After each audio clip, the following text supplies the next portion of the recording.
Okay, so I'm reacting to Should Minors Transition by Jubilee, and it's through their middle ground series where they get two sides on opposite ends. So in this side, there's actually one that has been detransitioned and one that has transitioned. Let me know what you guys think, and let's see if they're able to at least listen to each other and provide merit from both sides. Gender-related treatment should be banned for minors. I repeat, gender-related treatment should be banned for minors.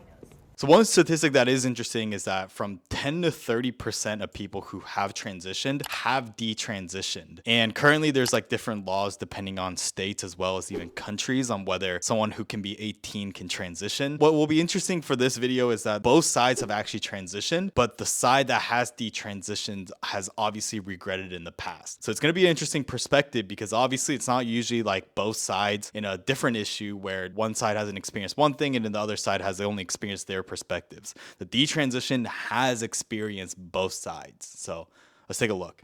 Medical transition is no place for a child. I transition as an adult and I have medical complications. I have mental health issues. Child cannot consent to a medical transition because kids want to eat ice cream every day. It doesn't mean that they should. That is a good point though, considering that right now there already is rules for certain things for minors, right? Whether that be getting tattoos, going to the military, or even voting, and even in America, getting a gun, right? So there are these sort of restrictions for minors. And of course, right, people want to make the argument of, you know, we live in a free country, but that doesn't exist in any sort of the realm, right? We have certain restrictions, we have certain laws in place for a reason. That doesn't mean that I agree with every law, but it does show that across all the different worlds, right? Although the age limits might be different, there are certain restrictions for certain activities, especially when it comes to minors. That does bring up a good question. If that is banned, should something that might be potentially life-altering be a decision that minors could be able to make? I kind of agree with you on that as well because we have so many rules and regulations when it comes to tobacco or alcohol or any type of drugs. Driving a car, you can't even, rent a motel until you're like 25. There's some specific things that we need to put into place that I think would help protect our children because the minors themselves really don't know who they are until they become 25, 26 years old. Their minds aren't fully developed. That's a good point. Look, I went through so many different types of phases when I was a minor, right? First and foremost, I used to be obsessed with soccer. And then after that, I went into hair cutting. And at one point, I wanted to be like a professional movie actor. So, I'm not the only one in the sense that as a minor, we go through different desires and things because frankly, we don't really know much about life. And look, I'm still figuring it out as well, but it is interesting that right now there is a debate on whether minors should be able to make these sort of decisions. But if we see it from the other side too, right? Because for me, I haven't had like an identity crisis where I literally feel like I was born in the wrong body or born in the wrong gender. So in that sense, I can't really relate and I can only empathize in the sense that that must be troublesome, right? Just how kind of like I'm guessing for homosexual individuals when they come out, it must be a scary thought. It must be a very hard thing to reveal to others, especially if that's been something that's been brewing on the inside for years and they were scared to share with like their close ones, whether it be friends or family. So I can understand how, someone who hasn't really had those identity issues wouldn't really be able to share that perspective on that. But I think when it comes to these surgeries, there might need to be some extra considerations. And it kind of breaks my heart a little bit. So I did transition as a minor. I was a teenager who had a lot of mental health issues and had been sexually exploited and hated my body.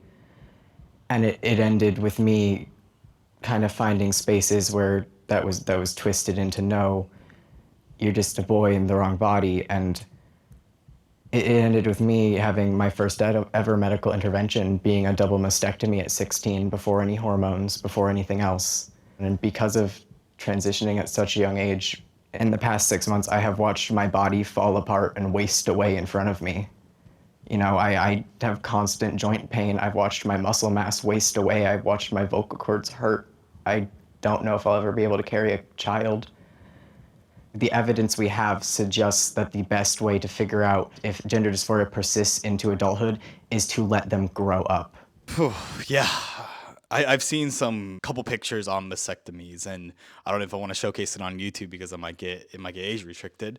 But I guess one thing to know is that it doesn't have to be like a surgical transition, right? It can always be like, choosing to dress in a traditional way in that specific gender, whether it be female clothing or male clothing, or choosing to identify that way, whether it be through pronouns. But I think some drastic decision like that, right, as this person has shared, is that they went right away into surgery, and that now that they regret it. You can see kind of like the pain and sadness in this person's eyes, and the fact that they might never be able to return back to the gender that they first identified with or were born with. It's difficult, man. Because a lot of these kids will grow out of it, and many of them will just grow up and end up being gay or gender nonconforming.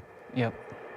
See, that's also a point too, is that going back to the point of like different phases. Like when I was growing up, I knew a couple girls that wanted to do more guy activities or classify themselves as tomboy. But then later on, as they grew up, right, they just became more girly. Those are phases that we go through, I feel like, as kids. That doesn't mean that we're like necessarily confused. That just might mean that that's what we identify with at that moment, and we're just exploring until later on, right, as you become more of an adult and you become more sure of your identity and who you exactly are. We have to go through those different stages of exploration. And that doesn't mean that just because I want to be a movie star, I should just drop out of school and then pursue acting. That might have been a desire when I was like 7 or 8, but now looking back, I'm glad that I didn't do that, right? Or like, I'm glad that I didn't pursue these things that I thought that I wanted just because I was a kid and I was saying so. But then again, right, it might be different when you literally feel like you're born in the wrong body. Can the disagreeer step forward? I mean, if we're going to be honest, every major medical organization supports gender-affirming care for trans youth. They say it's safe and it's life-saving. And there are numerous studies that back that up. The study that backs it up for puberty blockers is the Dutch protocol, and the same scientists... I have 10 studies that I can bring to you right now. The same scientists that brought that up have since rolled it back and said it was never supposed to be applied the way it has. The American medical industry, we all know, is money hungry and has gone off the rails. So that is a good point. The thing about American healthcare systems is that it's sick care and it's not preventative, in the sense that the whole incentive for privatized healthcare like the American system is to get more repeating customers, is to get more subscribers, is to get more sick people to be able to treat, because healthcare, I think America spends the most on healthcare out of any country, and that's by far, like by a mile. And so with that said, right, it does bring up the question, and maybe a couple conspiracy theories, in that what is causing a lot of these pushes, right? There's also another statistic that since 2017, there's been a 20-fold increase in medical transitions. Of course, maybe some of that has to do with obviously acceptance, more awareness around the issue, and more of an availability for these gender affirming care. But why has it exploded this like 20-fold, right? As this person has also described, when she felt confused and went into the medical intervention, they already started with a double mastectomy, which I'm gonna guess is not cheap and probably is up to 6 figures for surgeries like that. So in that sense, right, is the American healthcare system incentivized to push these sort of transitions instead of, maybe having them consult a medical, a mental health professional, or advise them to first start with maybe, dressing up in the opposite gender that they want, that they identify more with, right? It becomes hard when money comes into the question, and it might actually reveal more of what's causing a lot of these things to happen in the first place. I do agree that there are definitely some doctors out there that may be taking advantage of trans people, and I'm sorry that you went through this. Truly, I really am sorry. But trans kids are valid, and it's not a decision that they're making. Right. It's healthcare. I want to speak to that real quick. Like, I came out 13 years ago when I was 14, and I knew, not that I was trans, but that I was a boy. I had to go through a lengthy process of therapy and seeing an endocrinologist, and like go through different tests and exams to make sure that this was real to everyone else involved.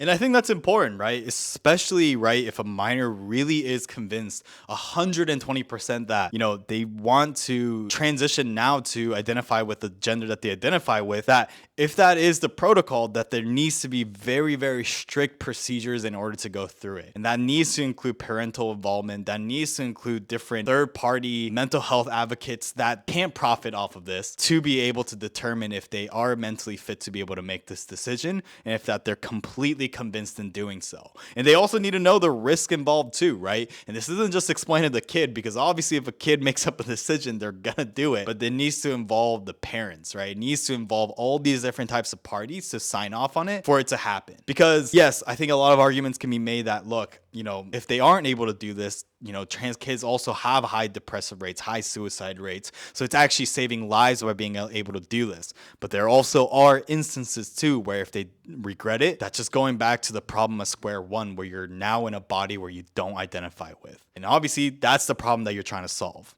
Transitioning and being trans was just a process I went through to become who I always knew I was. It wasn't a decision that I made. It was a life or death thing for me. And if I hadn't gotten on hormones and gotten surgery at 16, I don't know if I would be here.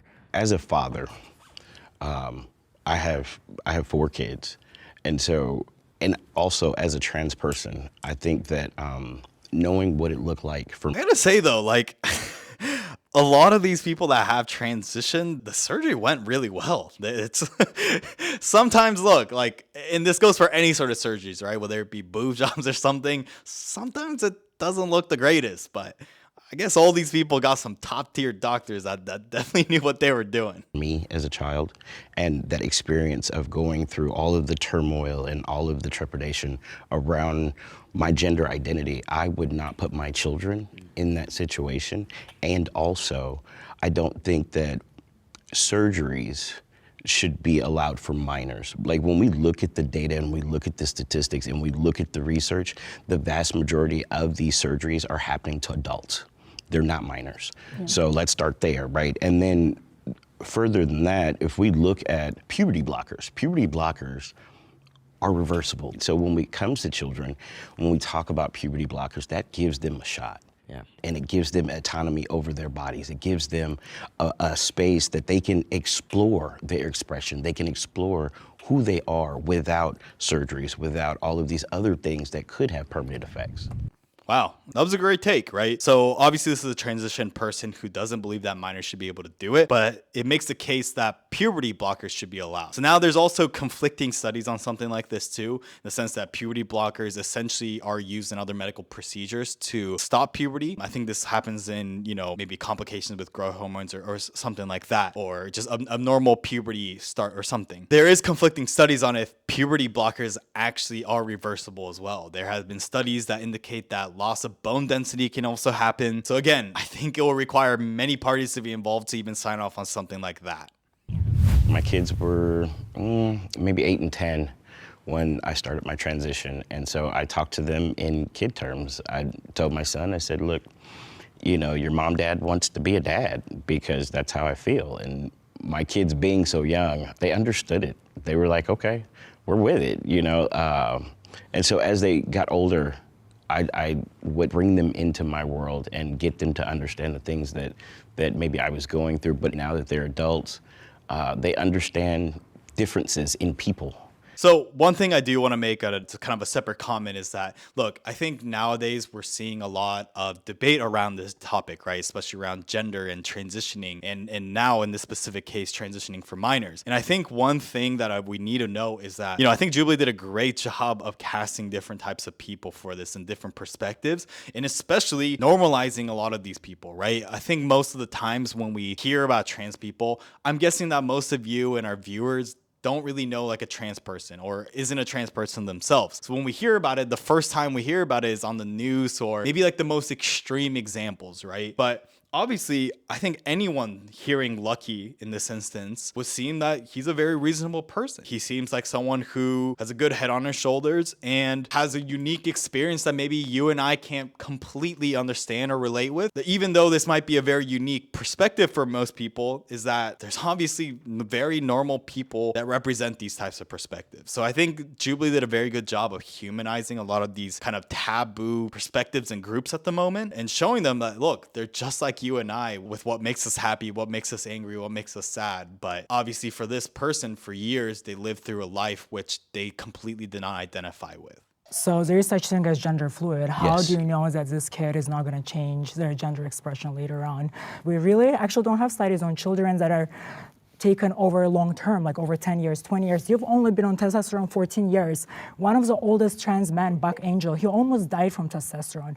You're saying right now it saved your life, you may still die from it, you don't know. That's actually a good point. And I think that goes for a lot of these different, I hate to say it, but experimental procedures, right? And it's not just this transitioning, right? Because it's still a pretty relatively new science and field. This could also apply to the things like the recently shot, like the recent shot, is that yes, they say that it's safe, but we really do not know the long-term effects. We really do not know what other complications that it might cause. Things like phones too, right? Phones are still an extremely relatively new invention in the sense that, there's now studies indicating that having phones next to you can cause brain cancer and tumors to grow through the EMF transmitters. So a lot of these new technologies that we kind of see and have used for at least a couple of years, they're still very relatively new inventions in that you really don't know the side effects that may come about it. So that is definitely something to consider, especially if we're going to apply it to minors. You're still happy. Exactly. You'll die for ideology, and a lot of people have died for an ideology. It's not an But ideology. we have more It's people who that I are am. dying because an they're not idea that you were allowed born to in the wrong express body. themselves. Look at the suicide rate of transmasculine folks is at 55%. And one of the factors that could save their lives is support. Right? And so if we have folks that are committing suicide because they're not allowed to transition, how do we fix that? If you're telling me the transition for children or minors is something that shouldn't be done. I am very sensitive to this subject, as I've been the person who has had to talk people off the ledge when it comes to suicidality. The discussion around how we talk about suicide is a very dangerous one in this community. My parents were told, do you want a dead daughter or a living son? That's not an appropriate way to talk about that. And I understand that, but it is our transmasculine youth I understand that are at the highest risk I understand of that, suicide. and they deserve help. But we also need to have a responsible conversation that is not using suicide as a means to push them down a pipeline before they have that comprehensive care. Both sides are making really good points, but I think what she just said there might be the key in the sense that, look, support is very important, right? Because that goes for any group. I think the leading cause of suicide is just not having people that you can talk to, the people that you can go for happy and sad moments and share with them. That's a big reason why a lot of our societies at the moment are facing high suicide rates and facing high depressive rates, is that we don't have this sense of community. So I think that's where acceptance comes in the sense that for either side, right, we need to be able to support different types of people and their decisions and not ridicule them and make fun of them. But what is important is also considering that there is a certain thing as too much acceptance where it does lead them to make decisions that they may regret later on. And in that sense, that's going to create another set of dangerous thought processes and dangerous pipelines that may lead to death in and of itself. So at the heart of it, for both sides, support is very important, but there also is a parental responsibility too, in that you can support your child, but that also means not allowing them to do whatever the hell they want, right? A parent's responsibility isn't to be your friend, but to be a parent. Like thinking back to my own childhood, if my parents let me do every little desire that I had, I'll be a shithead. And I'm still kind of a shithead, but that's a parent's responsibility, is to teach them discipline, is to talk them through, is to support them on the thought processes and decisions that they might have, but also to act as a parent and put their foot down when it's necessary. So support is important, but just supporting them and allowing people to do whatever the hell they want may lead them to the problem that they first started out with. So I have a question. Sorry, Aris, I know you've been wanting to say Yeah, something. no, because I have a big problem. Oh, yeah, no, so I'm not an interrupter. What I'm going to say is we insult children, our youth, so much by taking away their autonomy and their own agency over their own decisions and insulting that they know who they are. Like an adult knows who they are more than they do. No one knows who I am more than I do. Right. And it's always been that way. I've always known who I was. I've never felt like I was in the wrong body. I just had to adjust my body. And so Okay, so that's a good point in the sense that, look, only us are going to know really what we are, and it's up to us as we go through our lives to keep figuring that out. But there's also a lot of instances where what we used to think was truth has devolved and changed as we've grown up and gotten older, right? I wouldn't want to view it as an insult to not allow children to do certain things. It's just a lot more things need to be considered than a child's decision when it comes to life-altering things, and especially if you're under the care of a parent and they're going to be the ones like financially compensating for something like that. I gotta gotta say, they absolutely have a say in whether you undergo such a big transition in your life. You can talk about child's autonomy all you want, but are they gonna be the ones paying for it? Are they gonna be the ones caring for it? Are they gonna be the ones that's gonna be supporting themselves if something does go wrong with the procedure or they regret it? Look, if we're gonna talk about child's autonomy, then they also need to be completely autonomous as well. I think taking away kids' agency and the right to their own body is, it's anti-human. I have a question. Do you believe minors should be able to get tattoos or plastic surgery or consent to the list of other? so different. No, wait, no, hold on, I let me understand they answer are this different question for things, you. but to what No, you level can't do even we, make that to what level do we give children bodily autonomy over everything they do? Because here's the thing, children need barriers in childhood development. You need barriers, and they need a safe way to push against those barriers. And I worry with the current medical system that instead of giving them a safe way to express themselves and push against barriers, we have taken some of those barriers away. And that is why you see more detransitioners, because those barriers have been lifted. Yeah, they're not just It's well said. I mean, there needs to be a case made for why there are 10 to 30% of people who detransition. Like, let's put that in a perspective of any sort of other medical procedure, right? It's an extremely high rate, especially for something that might not be completely like reversible. So it's a good point. doling out surgeries for children. That's not happening I had a anywhere. letter from a therapist in a single visit at the gender clinic office And before that I was had abuse the first. from that therapist who did Yeah, not that- Yeah, that's psychoanalyze awful. the rest That of should your not issues. happen. Right, and that shouldn't because have happened. your issues weren't. Yeah, that's also another point too, right? Like there definitely needs to be strict protocols. But then when she mentioned how it was quite easy for her to get that, right, then they kind of start blaming these therapists. That's where it comes in, where we really need to take kind of responsibility on all sides for something like that to happen. Is that, look, if we're gonna talk about child's autonomy, then why are we putting like the therapists to blame for an easy transition? You can advocate for a child's autonomy, but then when the process goes wrong, you can't blame other people when that has happened. Does that make sense? Weren't being trans, there were a lot of other issues that you're I have a addressing diagnosis right now. of gender dysphoria as And well. you shouldn't. You were misdiagnosed. No, I have one. Right. Yeah, you had to get a second opinion, honey. Right. And how was Can how was I supposed to do that when my parents were told That's that I not would your kill fault. myself? But your Yeah, that's not your parents, fault. your parents, Their biggest crime in all this. So see, like that's what I'm saying is like when that process goes wrong, then you can't start blaming other people when you're gonna talk about child's autonomy and that, you know, the child knows best. Is there no hypocrisy there? Was trusting in a medical system that they thought would help me, and the professionals apparently not doing the right thing here. I understand, but your Yeah, parents were absolutely responsible for the decisions that were made on your behalf. I think that what this really highlights is the importance of you sharing your story, because what it shows is that you can't jump into these transitions, and you Yeah. shouldn't listen to these doctors that push you to transition just Nobody because you're should. feeling a certain way. So I think that's where it becomes hard, right? Especially if you have been feeling gender dysphoria and confusion and haven't been able to identify with like the body that you grew up in. When you start hearing someone that's going to validate you and push you to transition, you finally feel validated, right? You finally feel like, wow, someone's finally listening to me. This is going to be the opinion that I trust. And they're obviously a board certified medical professional. Why would I not listen to them? Especially if they're validating what I've been feeling and feeling confused for years. When it comes to these sort of life altering decisions, right? Many parties need to be involved. And if at the end of the day, if a child feels very convinced, then, you know, if the laws permit it, then they should be allowed to transition. But then again, right, if the regret happens, then we can't just start blaming other parties. They misdiagnosed you, or, you know, they should have been more lengthy in the process to diagnose you. Then you can't start blaming other external forces once you regret it. So I think that's where it lays the point, where there needs to be extremely careful considerations, and there should be no way that a child should be able to just walk in and to be able to do that. Just like we have stopgaps and barriers, not just for minors, but for all of us in certain laws and barriers to ensure that as much as possible we can maintain our autonomy, but that also means not taking away the autonomy of others. So we need to consider these different barriers, and this was a great video. I love how they brought in different detransition and transition people and all the different perspectives that they had. I think Julian's doing a great job with something like this. So if you want to see more reaction videos, click like and subscribe, and also comment what you guys think. Should minors be allowed to transition? I'm also starting up a Discord group soon, so link will soon be in the description, and main channel on my description as well. Thank you.